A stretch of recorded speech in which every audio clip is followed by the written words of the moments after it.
Iyi si dutuyemo ituwe n'abantu benshi, ariko abenshi muri twebwe buri gitondo iyo tubyutse tubanza gufata umwanya wo gusoma ibinyamakuru bigezweho, hanyuma tukitegura tukajya ku kazi kacu ka buri munsi. Iyo ugeze mu kazi kawe ka buri munsi ukoresha buryo ki unyarukira kuri interinete kugira ngo urebe koko niba ibyo wasomye uko bihagaze. Ariko se waba warigeze umenya ibyabayeho cyangwa se waba wari ubizi?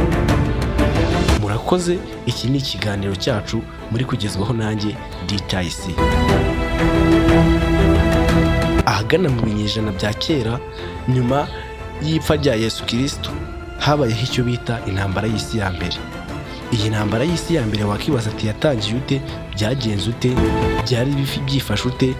Ibyo byose nibyo ugiye gusobanukirwa muri uyu mwanya. Mu kinyejana cyashize, abasore babarirwa muri za miliyoni bavuye iwabo aho bari bamerewe neza, bajya ku rugamba. Bagiye bafite ishyaka ryo kurwanira ibihugu byabo. Mu mwaka w'1914 hari umusirikare w'umunyamerika wavuze ati mfite ibyishimo byinshi, ariko iyo nekereje ukuntu mu minsi iri imbere ibintu bizaba ari byiza, numva ibyishimo bindenze. Icyakora bidatinze ibyari ibyishimo byaje kuvamo amarira. Nta muntu n'umwe wari warigeze atekereza ko aba basirikare batagira ingano bari kuzamara imyaka runaka barwanira mu Bubiligi no mu Bufaransa. Iyo ntambara yiswe intambara iruta izindi, ariko muri iki gihe yitwa intambara y'isi ya mbere. Dore kimwe mu bintu byatumye bavuga ko iyi ntambara ari intambara iruta izindi zose zabayeho ndetse n'izizabaho. Iyi ntambara yahitanye abantu benshi batagira ingano. Umubare wabo yahitanye cyangwa bayikomerekeyemo, hari abavuga ko yahitanye abantu bagera kuri miliyoni 10, ikamugaza abagera kuri miliyoni 20. Ariko nanone ibyo byose byatewe n'uburangare.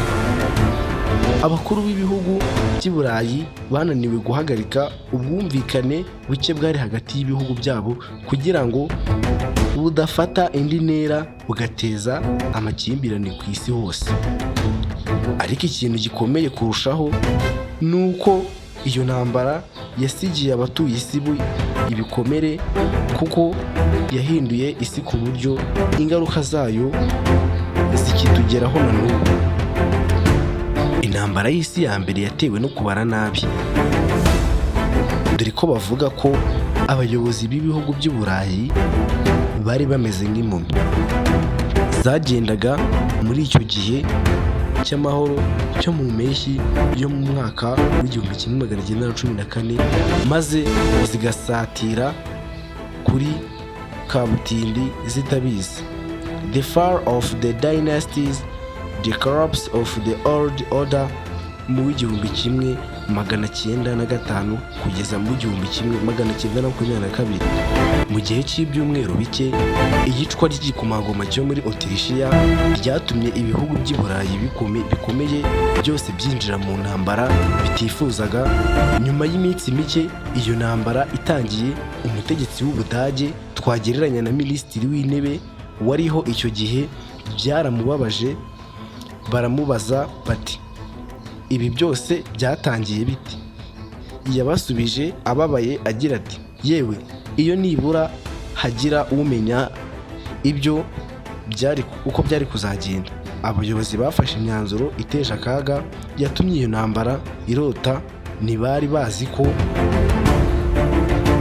yari kuzatera ingaruka nk'izo yateje. Ariko mu gihe gito abasirikare bari mu myobo bahuye n'uruva gusenya baje gutahura ko burya abanyapolitiki babatengushye, abayobozi b'amadini bakababeshya, naho abakuru b'ingabo bakabagambanira.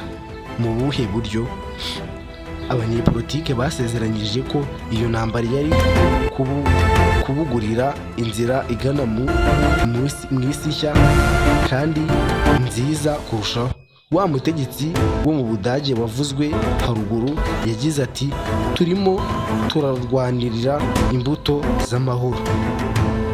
Woodrow Wilson wari perezida wa leta zunze ubumwe za Amerika yagize uruhare mu guhimba intero ihumuriza yaje kogera hirya no hino ivuga ko iyo ntambara yari kuzubaka isi ibereye demokarasi. Naho mu Bwongereza abaturage bibwiraga ko iyo ari yo ntambara yari kuzarangiza intambara zose, ariko bose baribeshyaga. Abayobozi b'amadini bashyigikiye intambara byimazeyo. Hari igitabo cyagize kiti abarindaga ijambo ry'Imana bayoboye abaririmbyi baririmbaga indirimbo zishishikariza abantu kurwana intambara bose bishoyemo yatumye bose bangana urunuka. The Columbia History of the World, iki ni ikinyamakuru cyatangaje ati aho kugira ngo abo bayobozi b'amadini barundure urwango barukongeje, hari igitabo cyakize kiti uretse kuba abayobozi b'amadini barananiwe gushyira imbere ukwizera kwa gikristo ahubwo bagashyira imbere ibihugu byabo, nta n'ubushake bwo kubikora bari bafite.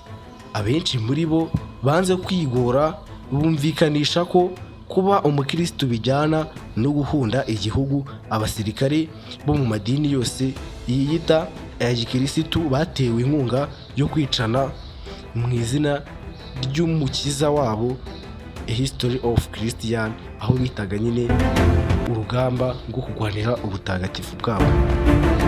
Abasirikare bakuru basezeranyije abandi basirikare ko bari bizeye intsinzi mu gihe gito kandi ko urugamba rutari rugoye, ariko siko byagenze. Nyuma y'igihe gito impande zari zihanganye ku rugamba zararwanye rubura gica.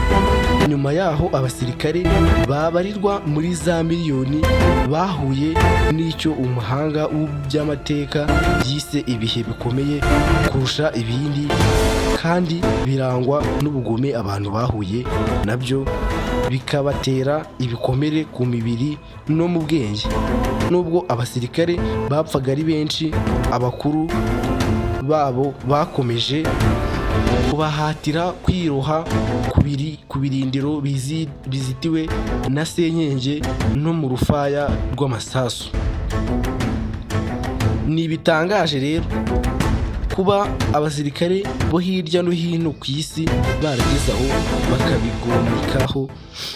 Ni izihe ngaruka intambara ya mbere y'isi yose yagize ku bantu muri rusange? Hari igitabo cyavuze iby'umusirikare wavuye ku rugerero wagize ati iyo ntambara yangije imitekerereze n'imyitwarire y'abantu, bityo igihe kandi koko yatumye ubwami butari buke buhirima burundu.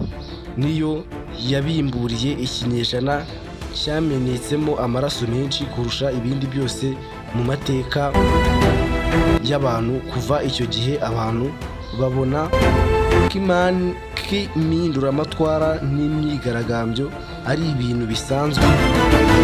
Ni mu buhe buryo iyo ntambara yahinduye isi?